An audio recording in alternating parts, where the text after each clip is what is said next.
Hello everyone, it's Shane Kanto, your Wasteland reviewer, and I'm here to review Dinesh D'Souza's new documentary, Trump Card. And I felt like going in, I thought I knew what this documentary was about, but it's about a lot of different things, and it's hard to keep track, honestly. But the base idea is it's supposed to be a pro-capitalistic documentary showing the benefits of capitalism and an indictment on socialism, the deep state, and some other things, and some other things, and some other things. And you might be getting from the vibe how I'm framing this that this film tries to do way too much. And I'm going to talk about this without the political aspects because looking at this as a film and a documentary that's trying to portray an argument doesn't do a very good job of it. This film is supposed to be building up capitalism, but never really goes too deeply into the benefits of it. It's just like, capitalism is good. We like freedom. We want to be able to do what we want. But there's not a whole lot of data or anything that's there to support why capitalism works.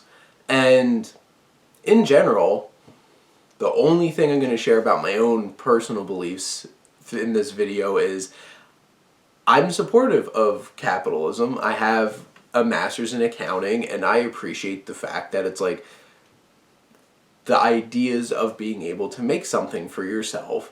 But this film, for somebody who already believes at least partially some of the things that this film's talking about, wasn't really sold on it because it never really makes a strong argument. And I feel like D'Souza leans too heavily into, like, there's some dramatizations in this that, like, dramatizes a scene from 1984 and, like, Abraham Lincoln and really obnoxious, like, it feels like a political ad at times with how heavy-handed, because, like, we've all seen political ads. It's like, and this candidate hates America. And it's just like, it feels way too cheesy to be taken seriously. And I feel like he is very serious in the documentary, but what he creates around him is so cheesy and obnoxious that how am I supposed to take what you're saying seriously? And, like, there's moments throughout this film that they sprinkle in a bit of President Trump and are building up, it's like, and this is the man that we should be following, and then pick things that he says that come off kind of silly. And I'm like, what kind, like, at points I'm like, is this supposed to be intentionally funny, or did they just choose really bad, like, clips to put into this moment where I'm supposed to feel like super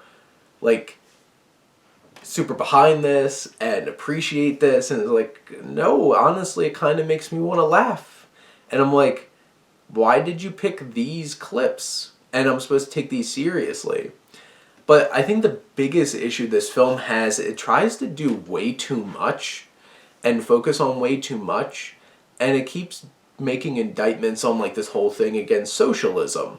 But I'm not quite sure this film knows exactly what socialism is, because basically all it does is try to throw up basically anything that is not supported by, like, the Republican Party out there, and it's just like, how's that socialist?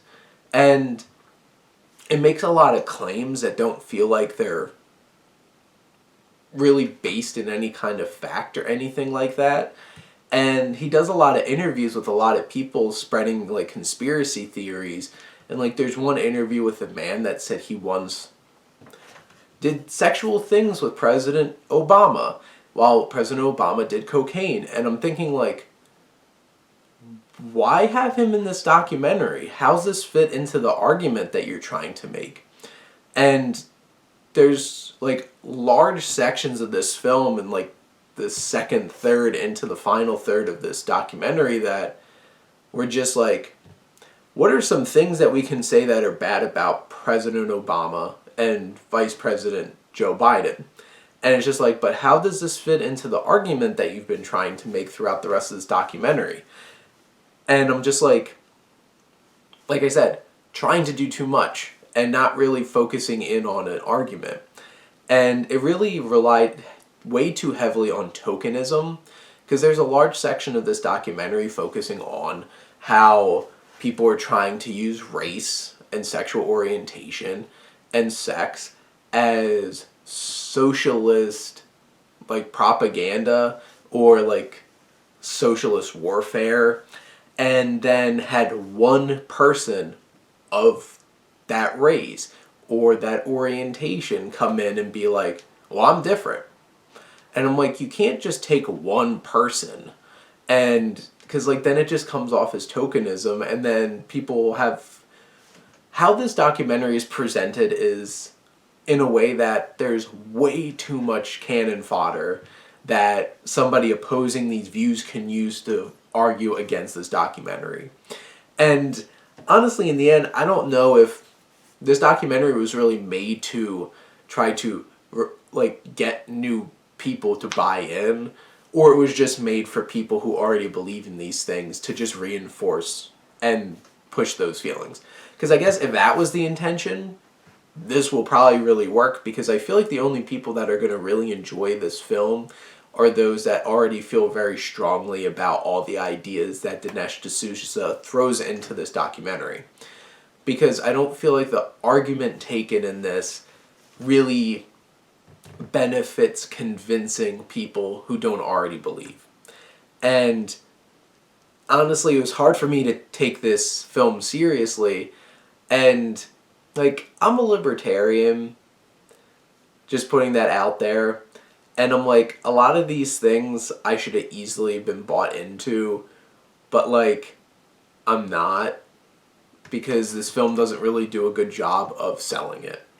And because there's a lot of things that you can make arguments with in support of capitalism, but the thing is, I don't feel like this documentary really was focused on that, even though that's exactly what this documentary was trying to say that it was focused at. So, not very strong arguments and a distinct lack of focus makes this a really ineffective documentary. And like I said, I think the only people that are going to enjoy this are people that already really believe in all these things. So, those are my thoughts on Trump Card, which honestly, at least that latter part was going to be my guess, was that this is 100% for what most people consider Trump supporters. And that's about it. So, if you're not a Trump supporter, this probably is going to make you extremely angry.